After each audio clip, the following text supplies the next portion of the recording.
Hello, my name is Michael Wander. I work here in California with corporate taxation. I have an MBA and a CPA out here in California. I've worked with taxes for probably about the past 7 years and work with a number of different types of entities, but specifically one that we see a lot of is the California LLC.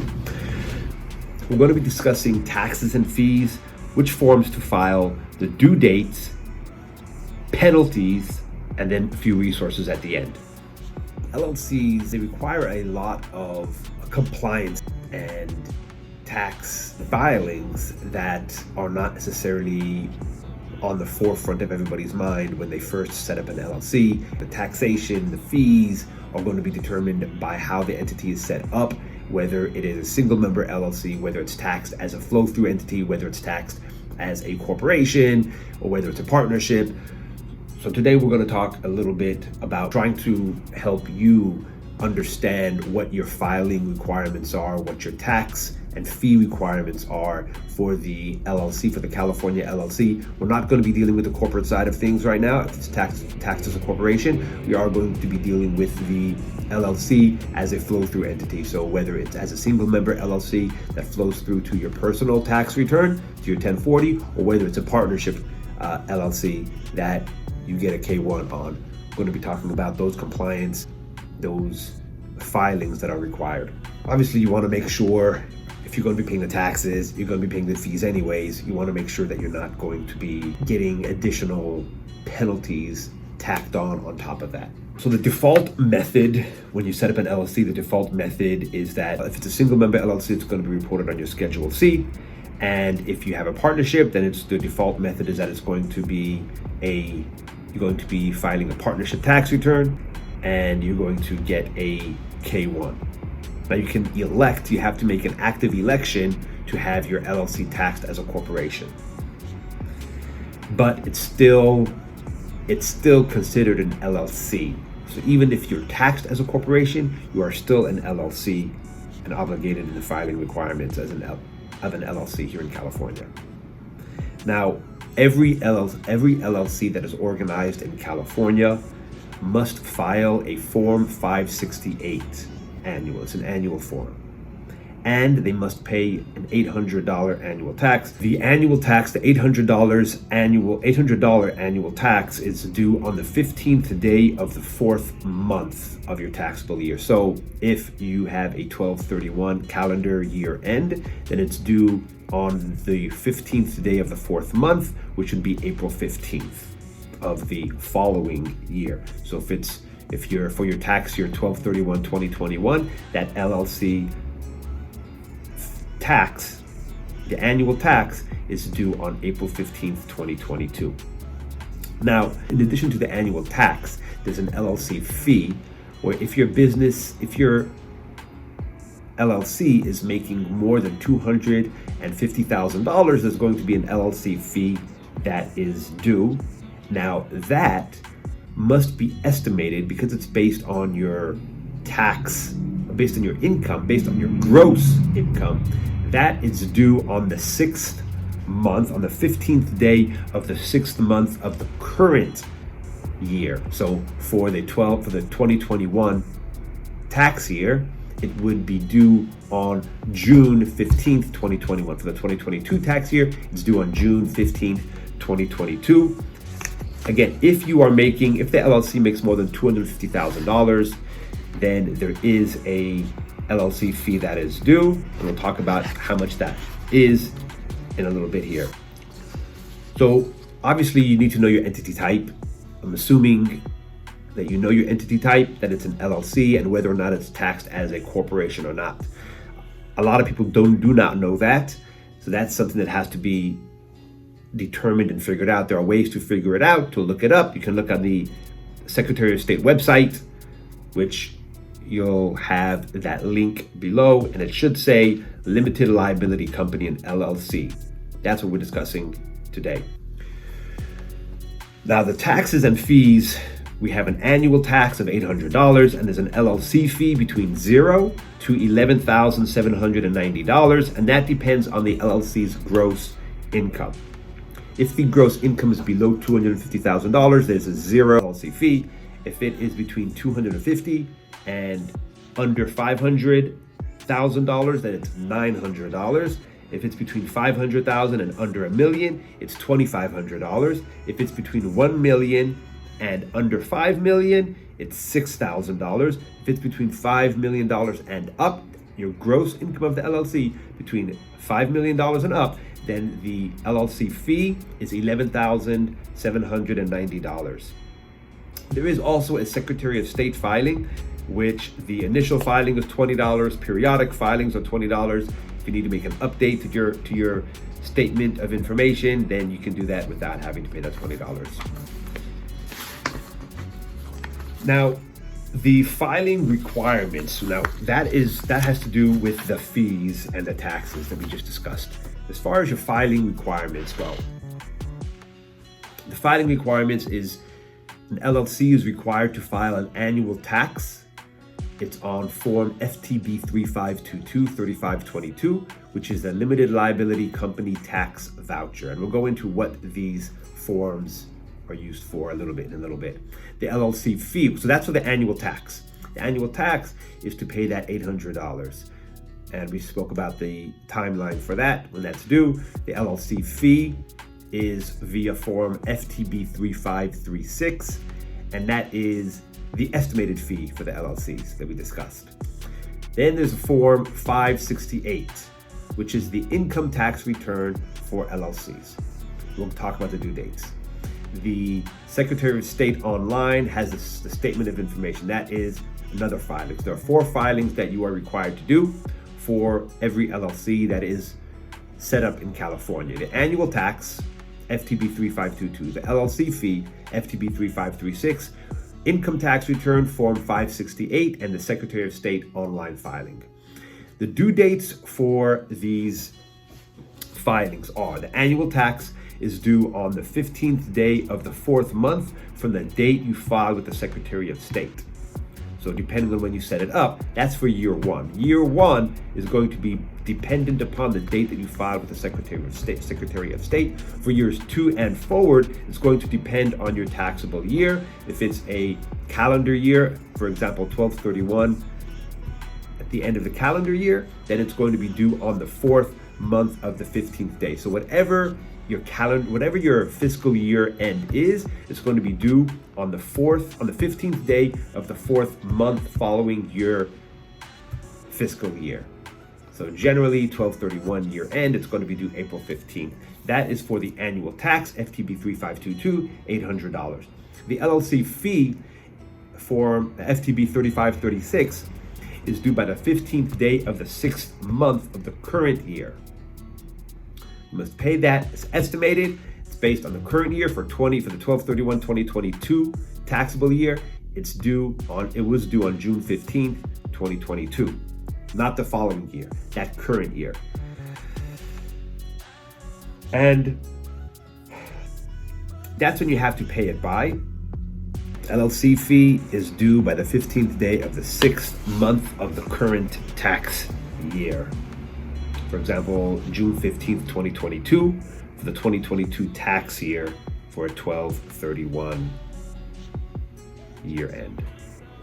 Form 568, which is an income tax return, that's going to depend on whether or not you are a partnership, your LLC is a partnership, or your LLC is a single member LLC. If it is a partnership, then the Form 568 income tax return is going to be due on the 3rd month after the close of your tax year. That would be March 15th for a calendar year end. Extended beyond that, if you have an extension, it's going to be the 15th day of the 10th month after the close of your tax year. Due dates. The annual tax is due on the 15th day of the 4th month. We already went over that, the annual tax. As far as the LLC fee, it must be paid on the 15th day of the 6th month of the current tax year. That's June 15th, 2022 for the 2022 tax year, assuming a 12/31 year end. calendar year end. That's going to be an estimate because you're not going to know how much you made during 2022 for the entire year 2022 only by June 15th, 2022. So you're going to estimate it. The filing requirements for Form 568, which is an income tax return for LLCs, is going to depend on whether or not you are a partnership, a single member LLC that is owned by an individual, or a single member LLC that is owned by another pass-through entity, So when discussing the due dates, we're going to have those three categories of different types of LLCs in mind. Specifically, the due date for a partnership is the 15th day of the third month after the close of your tax year. Without extension, with an extension, it's going to be the 15th day of the 10th month, different than federal purposes, 15th day of the 10th month after the close of your tax year. So if you have a calendar year end 12/31, the original due date for Form 568 of the partnership is going to be March 15th. If you file an extension, then it will be due October 15th for a partnership in California. Now, if you have a single member LLC that is owned by an individual, the original return due date is going to be the 15th day of the fourth month, which would be April 15th for a calendar year end. Extended, also like a partnership, would be the 15th day of the 10th month after the close of the tax year. And for an LLC, a single member LLC that's owned by a pass-through entity, it's going to be due on the 15th day of the third month after the close of the tax year. So March 15th if for the calendar year end, and then the extended filing due date for an LLC, a single member LLC that's owned by a pass-through entity, is going to be the 15th day of the 9th month after the close of your tax year, which follows the partnership extension due dates for federal purposes. So just when you thought that they couldn't make things a little more convoluted, there you go. And then that is the due date for Form 568. In summary, for Form 568, partnerships due the 15th day of the third month or the 15th day of the 10th month with extension. Single member LLC owned by an individual, original 15th day of the fourth month, extended 15th day of the 10th month. And then the single member LLC owned by a pass-through, original 15th day of the third month with extended 15th day of the 9th month. And there you have it. Those are the the income tax return Form 568 filing due dates. Now just note that the annual tax is due on the 15th day of the fourth month after the beginning of your tax year. So for the 2021 tax year, it would be due April 15th. That is irrespective of whether you are a partnership, a single member LLC owned by an individual, or a single member LLC owned by another flow-through entity. The annual tax is due on the 15th day of the fourth month after the beginning of your tax year.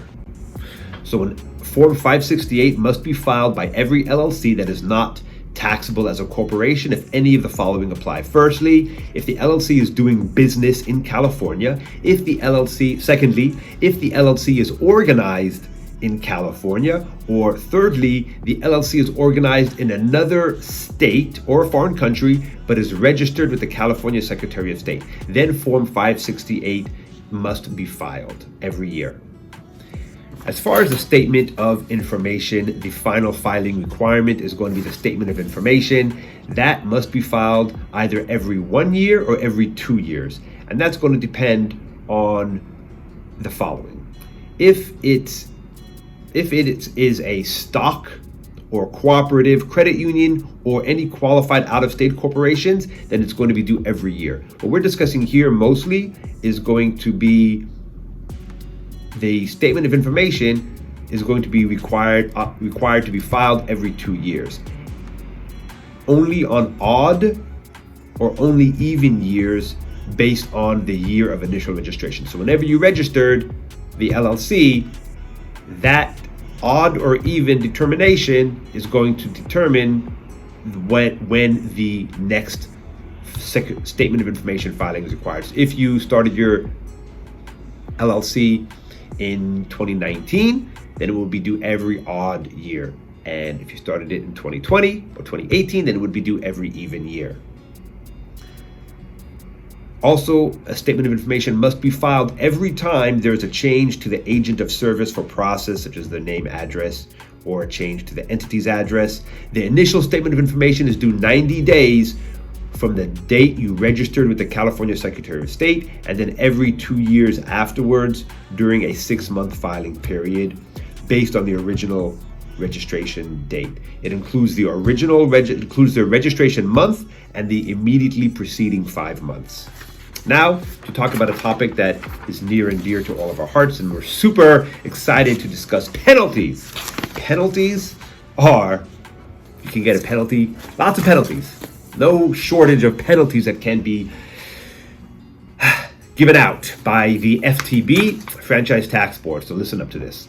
Now, I'm not going to go over all the penalties. There are lots of penalties. I'm not going to go over penalties such as fraud penalties or accuracy penalties, right? We're just going to focus on the following penalties. On filing, don't pay on time or you don't pay enough. Non-filing penalty is going to be the same for a single member LLC and a partnership. It's 5% of the amount due monthly, capped out at 25%.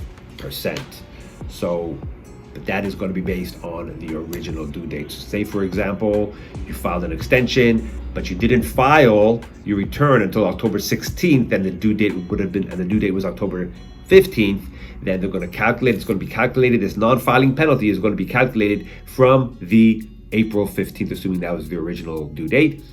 Whatever taxes are still due, there's going to be a 5% non-filing penalty assessed against, per month, assessed against that amount, not to exceed 25%.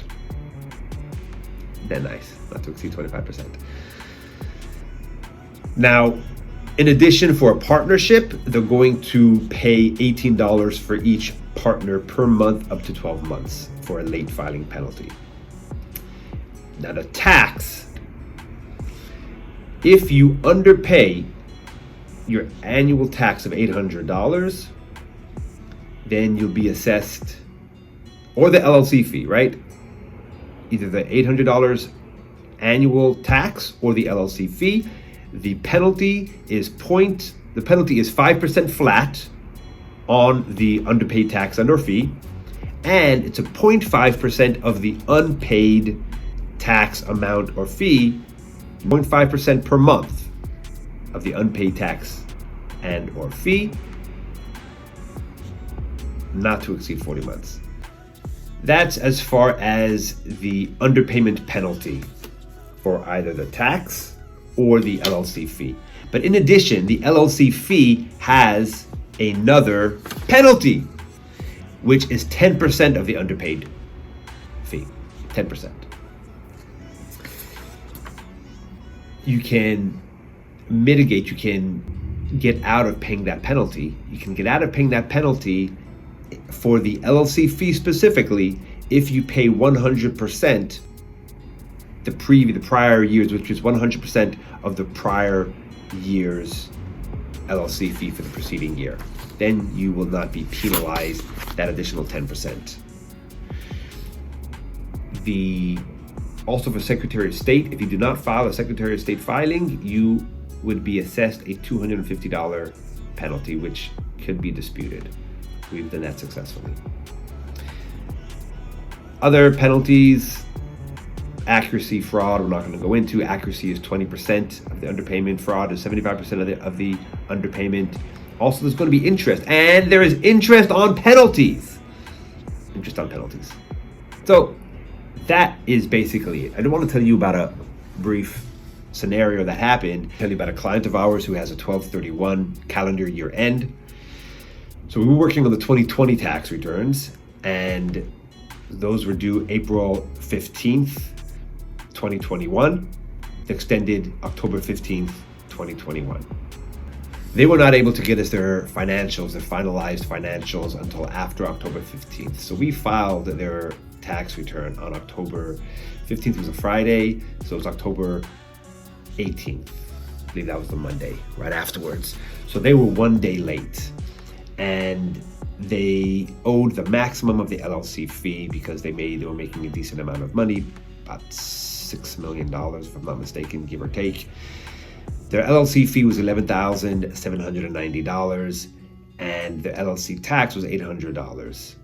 So that's what they would have paid had they filed on time. But because they had to file for them late, they ended up having to pay $3,148, which was 25%.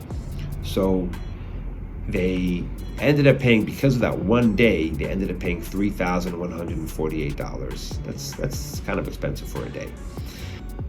That was just for the late filing. They also had an underpayment penalty. Underpayment penalty was 10% of the underpaid fee, which was, they didn't pay any estimated taxes, which is $1,179 for the underpayment penalty, because they owed $11,790. So 10% of that was $1,179. So they ended up paying total of over $4,000 in just penalties, $4,300 in just penalties for 1 day being late.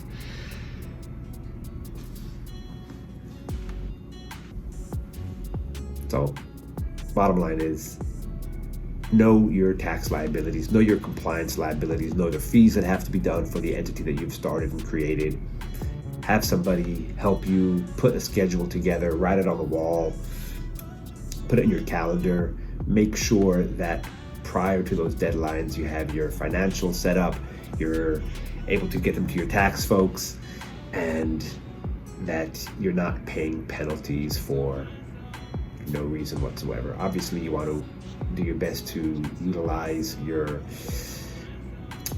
the deductions that you can take.